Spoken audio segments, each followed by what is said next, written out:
Istilah silent majority dan noisy minority muncul dan viral seusai hasil quick count pemilu presiden tahun 2024 keluar. Untuk istilah silent majority sudah kita bahas di video sebelumnya. Untuk video pembahasan silent majority silahkan klik di kolom deskripsi. Lalu, apa itu noisy minority? Yaitu fenomena mendominasinya narasi konservatif di ruang digital dikenal dengan noisy minority atau segelintir orang yang berisik, seolah suara mereka mewakili semua kalangan. Di berbagai masyarakat di seluruh dunia, terdapat fenomena yang dikenal sebagai noisy minority. Istilah ini mengacu pada sekelompok kecil individu atau segmen tertentu dari populasi, yang meskipun berada dalam minoritas, sangat vokal dalam menyatakan pendapat, keyakinan, atau keluhan mereka. Konsep noisy minority memiliki implikasi yang signifikan di berbagai bidang, termasuk politik, gerakan sosial, dan terutama dalam komunitas online.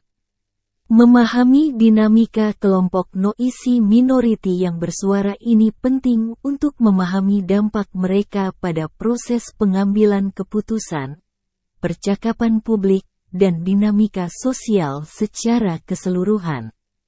Istilah tersebut sempat muncul saat ada kelompok kecil yang terus membuat kegaduhan di tengah pandemi COVID-19. Apa yang mereka lakukan hanya memperkeruh suasana di tengah lonjakan virus COVID-19. Golongan kecil inilah yang disebut sebagai the noisy minority, yaitu orang yang sedikit secara jumlah, tapi bising suaranya dan malah dikasih mikrofon terus oleh media. Biasanya kelompok noisy minority ini paling merasa tahu dengan COVID-19, meskipun mereka bukan pakar. Mereka merasa lebih paham dan bisa menangani sendiri pandemi COVID-19. Demikian juga yang terjadi pada beberapa kelompok radikal, yaitu mereka yang sebenarnya adalah arus kecil. Namun mereka lebih menguasai media mainstream dan media sosial. Itulah mengapa mereka juga disebut dengan noisy minority. Kelompok ini meski minoritas namun sangat berisik, menyebarkan paham transnasional yang bisa membahayakan NKRI. Sedikit, tapi seolah-olah menguasai ruang publik. Padahal sebagai seorang muslim yang baik, kita mempunyai tanggung jawab untuk selalu berbuat yang terbaik, berperan aktif, dan tidak boleh mengganggu kenyamanan orang lain.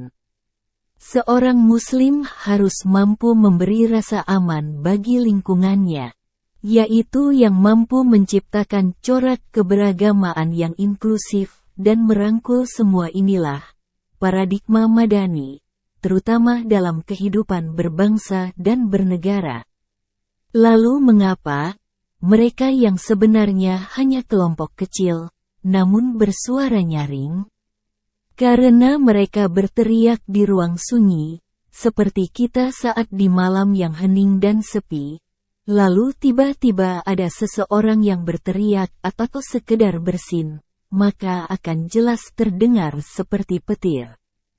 Hal ini juga berlaku pada bully-membuli, di mana membuli juga merupakan contoh dari noisy minority, yaitu kelompok kecil yang menguasai dan mendominasi ruang informasi. Sepanjang sejarah dan dalam masyarakat kontemporer, banyak contoh yang menggambarkan keberadaan dan dampak kelompok noisy minority, yaitu beberapa di antaranya adalah sebagai berikut. Gerakan aktivis, seperti kelompok yang mengadvokasi hak LGBTQ+.